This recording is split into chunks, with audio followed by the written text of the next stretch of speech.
नमस्कार, बहुत स्वागत है आपका। आपके साथ मैं हूं मृदुल शर्मा और आप देख रहे हैं रिपब्लिक भारत पर सबसे तेज तूफानी बुलेटिन 30 सेकंड 30 खबर। नमस्कार, मैं हूं आपके साथ सलोनी श्रीवास्तव अजमेर और 30 सेकंड में आपको सभी खबरें आपके सामने रखेंगे, तो रिमोट साइड कर लीजिए क्योंकि अगले आधे घंटे में आपको पूरा न्यूज का डोज मिलने वाला है। जो खबरें आज पूरे दिन भर रहेंगी उस पर आपको रिपोर्ट सिखाएंगे। अगर आप अखबार नहीं पढ़ पाए तो चिंता की बात छोड़ दीजिए, क्योंकि अगले आधे घंटे हम आपको आपके शहर में क्या हुआ ये बताने वाले हैं। तो आइए शुरू करते हैं 30 सेकंड 30 खबर।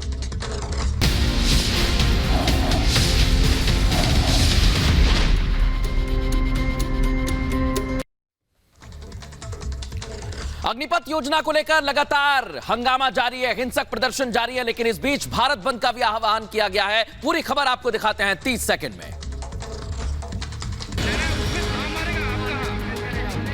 अग्निपथ योजना के खिलाफ देश भर में प्रदर्शन चल रहा है। बिहार, झारखंड, यूपी सहित कई राज्यों में विरोध प्रदर्शन हो रहा है। इसी बीच आज भारत बंद का आह्वान किया गया है। भारत बंद के आह्वान के बाद राज्यों में स्कूल कॉलेज को बंद करने का आदेश जारी किया गया है। बता दें कि बिहार के अलावा झारखंड में सभी स्कूल आज बंद रहेंगे। विपक्षी दलों का आरोप है कि योजना युवाओं के भविष्य से खिलवाड़ है। वहीं विपक्षी पार्टियों ने लोगों से इस बंद में शामिल होने की अपील भी की है। पूरे बिहार में प्रदर्शन देखने को मिले हैं, कोचिंग सेंटर्स बंद है, दुकानें बंद है। क्या कुछ हाल है बिहार का, एक रिपोर्ट के जरिए आपको दिखाते हैं। बिहार में बड़े पैमाने पर हुई हिंसा और आगजनी के बाद पुलिस अब एक्शन मोड में है। अब तक 800 से ज्यादा लोगों की गिरफ्तारी हो चुकी है। हिंसा में शामिल लोगों की पहचान की जा रही है। बता दें कि अग्निपथ योजना के खिलाफ बिहार में जमकर हिंसा हुई। कई ट्रेनों को आग के हवाले कर दिया गया। इस दौरान सड़क से लेकर रेलवे स्टेशन तक आगजनी और तोड़फोड़ हुई, जिसके बाद अब राज्य के 17 जिलों में इंटरनेट सेवाएं बंद है और कुछ स्थानों पर पुलिस और अर्धसैनिक बलों की भारी तैनाती की गई है। बिहार में जैसे ही हिंसा बढ़ी उसके बाद लगातार जांच की जा रही है और हिंसक प्रदर्शन करने वालों पर शिकंजा कसा जा रहा है। आपको यह बताएंगे 30 सेकंड में कि कौन है हिंसा के पीछे। देखिए रिपोर्ट। बिहार के मुजफ्फरपुर में अग्निपथ योजना को लेकर हुए बवाल के बाद चौंका देने वाला खुलासा हुआ है।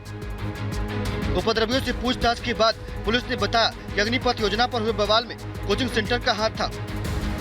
छात्रों को कोचिंग संस्थान वालों ने उकसाया था। कोचिंग के स्टडी क्लास में इसकी साजिश रची गई थी। पुलिस ने कहा कि कोचिंग संस्थान वाले छात्रों को भड़काने का काम कर रहे थे।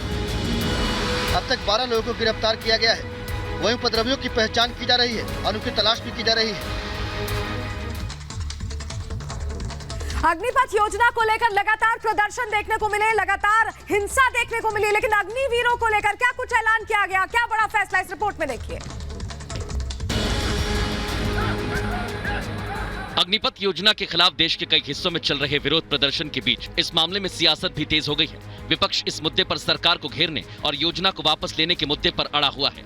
इस बीच तीनों सेनाओं की प्रेस कॉन्फ्रेंस हुई, जिसमें साफ कर दिया गया कि अग्निपथ योजना वापस नहीं होगी और जल्द ही भर्ती प्रक्रिया शुरू की जाएगी। सेना की तरफ से जारी बयान में यह भी कहा गया कि कुछ लोगों ने छात्रों को भड़काकर प्रदर्शन कराया, लेकिन हिंसा करने वालों की सेना में कोई जगह नहीं है। बवाल जारी है, प्रतिक्रियाएं सामने आ रही है, लेकिन अग्निपथ योजना को लेकर यह भी साफ कर दिया है सेना के अधिकारियों ने कि योजना में क्या कुछ खास रहने वाला है। 30 सेकंड में आपको दिखाते हैं पूरी खबर।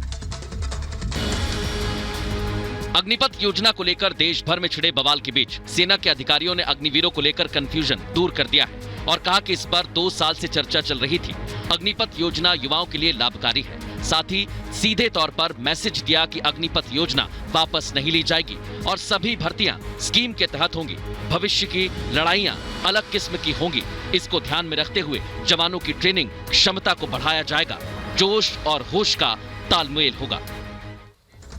तो जिस तरह से प्रदर्शन हो रहे हैं उसको लेकर कार्रवाई भी तेज हो गई है। प्रदर्शनकारियों को लेकर प्रशासन सख्त है। रिपोर्ट देखिए। अग्निपथ योजना को लेकर देश के कई राज्य हिंसा की आग में झुलस रहे हैं। साथ ही अफवाह फैलाने और सोशल मीडिया पर भड़काऊ पोस्ट करने वालों पर नजर है। तो इस साइबर सेल को भी सोशल मीडिया पर निगरानी रखने के निर्देश दिए हैं। बता दें, प्रदर्शनकारियों ने सबसे ज्यादा नुकसान रेलवे को पहुंचाया है। कुछ संगठनों ने आज भारत बंद का ऐलान किया है। इसे लेकर आरपीएफ और जीआरपी हाई अलर्ट पर है। अग्निपथ योजना को लेकर लगातार विपक्ष भड़काने की कोशिश कर रहा है, यह कहना है उत्तर प्रदेश के मुख्यमंत्री का। और क्या कुछ कहा है मुख्यमंत्री योगी आदित्यनाथ ने, 30 सेकंड में दिखाते हैं पूरी खबर। अग्निपथ पर हिंसा की आग ठंडी पड़ रही है, लेकिन बुझ रही आग में सियासी घी डालने का काम शुरू हुआ। पहले बिहार बंद के नाम पर हिंसा भड़काई और अब सत्याग्रह के नाम पर उकसाया जा रहा है, जिस पर सीएम योगी ने विपक्ष पर युवाओं को गुमराह करने का आरोप लगाकर हमला बोला। उपचुनाव पर आजमगढ़ की रैली के दौरान मुख्यमंत्री योगी ने एक ओर विपक्ष के सवालों को कटघरे में खड़ा किया, तो दूसरी ओर युवाओं को भरोसा दिलाया कि जब अग्निवीर 4 साल के बाद सेवा मुक्त होंगे, तब केंद्र के साथ राज्य सरकारें भी उनकी भर्ती के दरवाजे खोलेंगी। तो अग्निपथ योजना को लेकर तमाम भ्रांतियां, अफवाहें फैल रही हैं। ऐसे में एयरफोर्स ने एक लिस्ट जारी की उन सुविधाओं की जो अग्निवीरों को दी जाएगी। 30 सेकंड की रिपोर्ट देखिए।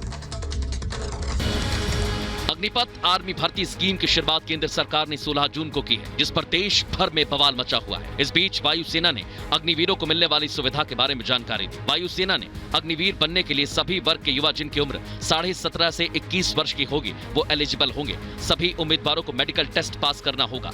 अग्निवीरों को प्रशिक्षण मिलेगा। हर महीने 30,000 सैलरी होगी।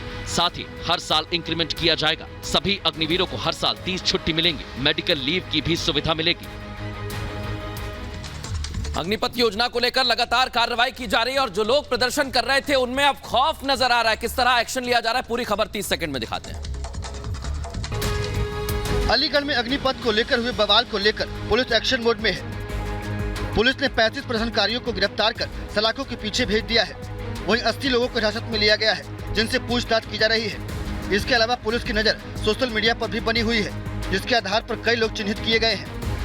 एसएसपी कलानिधि नथानी ने कहा कि उपद्रवियों को किसी भी कीमत पर बख्शा नहीं जाएगा। तो लगातार प्रदर्शनकारियों पर कार्रवाई भी हो रही है और अग्निपथ स्कीम को लेकर सहारनपुर में जिस तरह का हंगामा देखने को मिला है, उसको लेकर बड़ा खुलासा हुआ है। 30 सेकंड की रिपोर्ट देखिए। सहारनपुर में 5 फर्जी सेना अभ्यर्थियों को गिरफ्तार किया गया। इन सभी पर युवाओं को भड़काने का आरोप है। ये लोग सेना के असली अभ्यर्थियों को अग्निपथ योजना के खिलाफ भड़का रहे थे। पकड़े गए आरोपियों में से 2 का कनेक्शन सियासी पार्टी से है। सफेद कुर्ते वाले साजिशकर्ता का नाम संदीप चौधरी है। ये समाजवादी पार्टी का नेता है। वहीं सफेद शर्ट वाला, जिसका नाम पराग पवार है, ये कांग्रेस की यूथ विंग NSUI का सहारनपुर का जिला अध्यक्ष बताया गया है। उधर मौलाना तौकीर रजा भी लोगों को भड़काने की कोशिश कर रहे हैं। किस तरह से उन्होंने भड़काया है, भीड़ को जुटा के दिखाते हैं आपको 30 सेकंड। मौलाना तौकीर रजा खान ने एक बार फिर से जहर उगला है। तौकीर रजा पीएम मोदी और केंद्रीय गृह मंत्री अमित शाह को कलमा पढ़कर इस्लाम को समझने की सलाह दे डाली। साथ ही मौलाना ने भारत में मुस्लिमों के साथ अत्याचार की बात करते हुए धमकी दी कि वो इस बारे में पूरी दुनिया को बताएंगे। उन्होंने अग्निपथ योजना का विरोध करते हुए कहा कि जब योजना का नाम ही ऐसा है तो आग लगनी तय है। बता दें कि मौलाना तौकीर रजा ने बरेली के इस्लामिया ग्राउंड में विरोध प्रदर्शन करते हुए भड़काऊ बयान दिया। और आज राहुल गांधी को एक बार फिर ईडी के सामने पेश होना। इससे पहले 6 राउंड की पूछताछ हो चुकी है और 30 घंटे से ज्यादा पूछताछ हुई है। 30 सेकंड की रिपोर्ट देखिए। राहुल गांधी आज एक बार फिर से ईडी के सामने पूछताछ के लिए पेश होंगे। वहीं राहुल की पेशी के दौरान कांग्रेस एक बार फिर से बड़े प्रदर्शन की तैयारी कर रही है। देश भर से बड़ी संख्या में कार्यकर्ता दिल्ली आ रहे हैं। उनमें से कई पार्टी दफ्तर में जमा होने लगे हैं। बता दें कि राहुल गांधी से नेशनल हेराल्ड मामले में ईडी ने इससे पहले बीते बुधवार को लगातार तीसरे दिन 8 घंटे तक पूछताछ की। उसके बाद राहुल गांधी को ईडी ने 17 जून को चौथी बार फिर से तलब किया था, जिसके बाद राहुल गांधी के अनुरोध पर पेशी की तारीख 20 जून यानी आज तय की गई थी। दिल्ली से आपको लेकर चलते हैं कर्नाटक, जहां पर प्रधानमंत्री नरेंद्र मोदी का आज अहम दौरा है और क्या सौगात मिलने वाली है, दिखाते हैं आपको 30 सेकंड में पूरी खबर। प्रधानमंत्री नरेंद्र मोदी की चुनावी राज्यों की यात्रा लगातार जारी है। पीएम मोदी गुजरात के बाद आज कर्नाटक जाएंगे। बता दें कि इन दोनों राज्यों में इसी साल के अंत तक विधानसभा चुनाव होना है। दोनों जगह पर इस समय बीजेपी की सरकार है। वहीं पीएम मोदी कर्नाटक को बड़ी सौगात देंगे। रेलवे परियोजना की आधारशिला रखेंगे और doctor BR Ambedkar school of economics का उद्घाटन करेंगे। साथ ही वह योग दिवस कार्यक्रम में भाग लेंगे और चामुंडी पहाड़ियों व लिंगायत के प्रमुख संस्थान चतुर मठ का दौरा करेंगे। वही साइबर सुरक्षा को लेकर गृह मंत्री एक्शन में है। बड़े फैसले लिए जा सकते हैं। 30 सेकंड में ये खबर देखिए। साइबर सुरक्षा को लेकर दिल्ली के विज्ञान भवन में आज राष्ट्रीय सुरक्षा सम्मेलन का आयोजन किया जा रहा है। यह कार्यक्रम गृह मंत्रालय की तरफ से किया जा रहा है, जिसमें गृह मंत्री अमित शाह मुख्य अतिथि होंगे। यह सम्मेलन देश भर में साइबर अपराधों की रोकथाम के लिए व्यापक जागरूकता उत्पन्न करने के प्रयासों का एक हिस्सा है। बता दें कि सुबह 11 बजे गृह मंत्री अमित शाह साइबर सुरक्षा सम्मेलन को संबोधित भी करेंगे।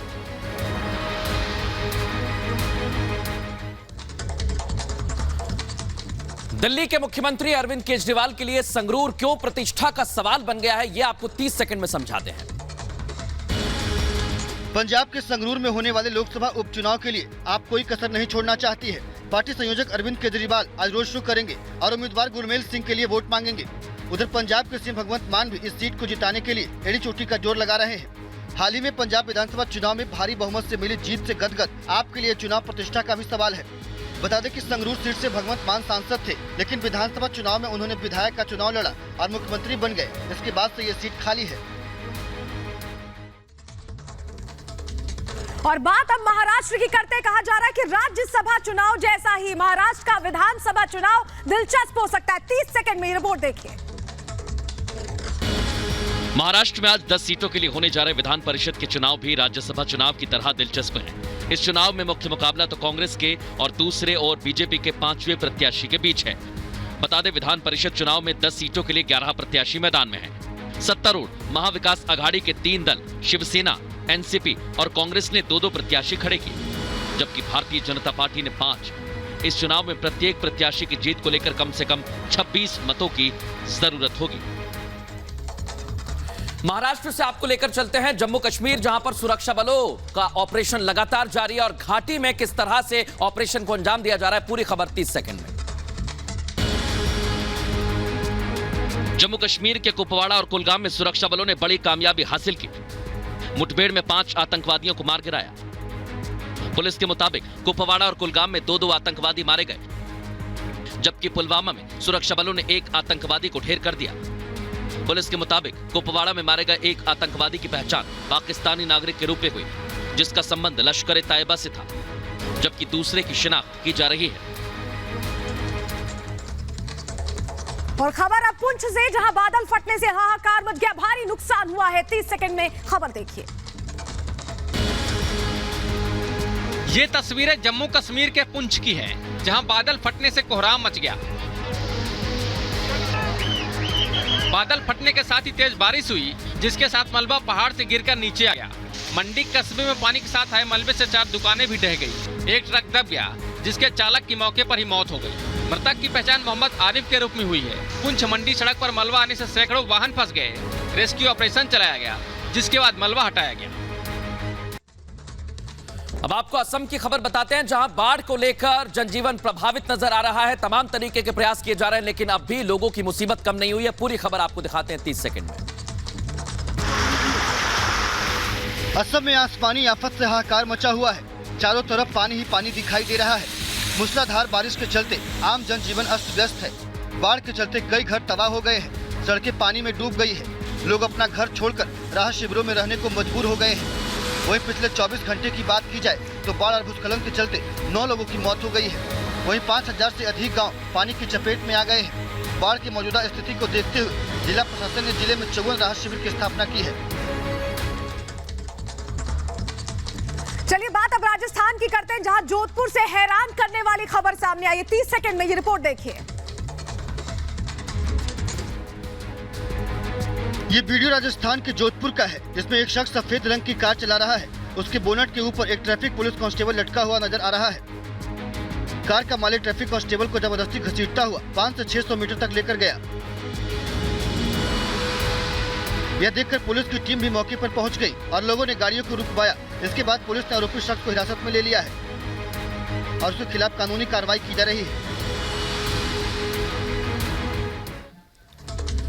राजस्थान से आपको लेकर चलते हैं मध्य प्रदेश के ग्वालियर, जहां पर हंगामे की खबर सामने आई। आखिर यह हंगामा क्यों हुआ है और क्या एक्शन अभी तक लिया गया है, पूरी खबर दिखाते हैं 30 सेकंड में। मध्य प्रदेश के ग्वालियर में बीजेपी के केंद्रीय चुनाव कार्यालय के उद्घाटन के दौरान कार्यकर्ताओं ने जमकर हंगामा किया। नाराज कार्यकर्ताओं ने टिकट वितरण पर विरोध जताते हुए राष्ट्रीय सह संगठन महामंत्री शिव प्रकाश, केंद्रीय मंत्री नरेंद्र सिंह तोमर सहित अन्य वरिष्ठ नेताओं की मौजूदगी में नारेबाजी की। नाराज कार्यकर्ताओं ने सांसद विवेक शेजवलकर की कार को घेर लिया।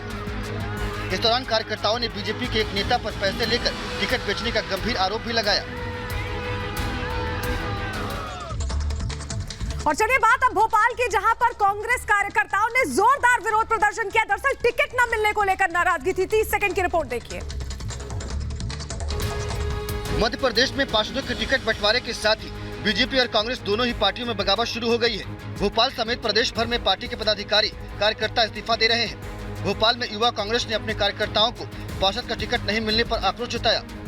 युवा कांग्रेस के नेताओं ने प्रदेश कांग्रेस कार्यालय की छत पर चढ़कर विरोध प्रदर्शन किया। कार्यकर्ताओं ने कहा कि कांग्रेस किसी नेता की प्राइवेट लिमिटेड नहीं है और अपना अधिकार मांगा। मध्य प्रदेश से आपको लेकर चलते हैं उत्तर प्रदेश के बहराइच, जहां पर गंभीर हादसा सामने आया है। हादसे में कई लोग घायल हैं और घायलों का उपचार लगातार जारी है। पूरी खबर 30 सेकंड में।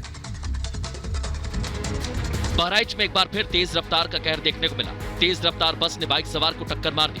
टक्कर इतनी तेज थी कि बाइक सवार 3 लोगों की मौके पर ही मौत हो गई। लोगों ने पुलिस को इसकी खबर दी। सूचना के बाद मौके पर पुलिस की टीम पहुंची। शव को कब्जे में लेकर पोस्टमार्टम के लिए भेजा गया। हादसे के बाद परिवार वालों का रो रो कर बुरा हाल है। ये पूरी घटना बहराइच के रिसिया मोड़ के पास की है। फिलहाल पुलिस मुकदमा दर्ज कर आगे की कार्रवाई कर रही है। और बहराइच के बाद एटा से भी कुछ ऐसी ही तस्वीरें सामने आई हैं, जहां रफ्तार का कहर देखने को मिला है। 30 सेकंड की रिपोर्ट देखिए। एटा में भीषण सड़क हादसा हुआ। तेज रफ्तार अनियंत्रित कार और ट्रैक्टर की टक्कर हो गई। टक्कर इतनी जबरदस्त थी कि एक व्यक्ति की मौके पर ही मौत हो गई। 3 लोग गंभीर रूप से घायल हुए। मौके पर पहुंची पुलिस ने मृतक के शव को पोस्टमार्टम के लिए भेज दिया है और घायलों को अस्पताल में उपचार के लिए लाया गया। घटना के बाद से परिवार वालों में मातम पसरा हुआ है। बता दें, कार सवार एटा से नोएडा जा रहे थे, तभी पिलुआ के पास यह हादसा हुआ। पुलिस ने पूरे मामले की जांच शुरू कर दी। अब आपको बदायूं ले चलते हैं, जहां पर एक और हादसे की तस्वीर सामने आई। हादसा आखिर कैसे हुआ, कितने लोग घायल हुए, पूरी खबर दिखाते हैं 30 सेकंड में। बदायूं में भयंकर सड़क हादसा हुआ।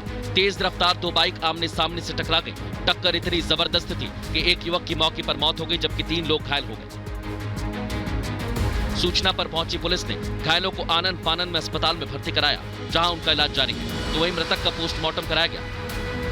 घटना के बाद परिवार वालों का रो रो कर बुरा हाल है। ये पूरी घटना सासवान कोतवाली के जात की मोड़ के पास की है। यह हादसा कैसे हुआ, पुलिस इसकी जांच कर रही है। और बहराइच की अब बात करते हैं, जहां पर दबंगों की करतूत सामने आई है। वीडियो तेजी से वायरल हो रहा है, रिपोर्ट देखिए। एक हाथ में डंडा, दूसरे हाथ में तमंचा।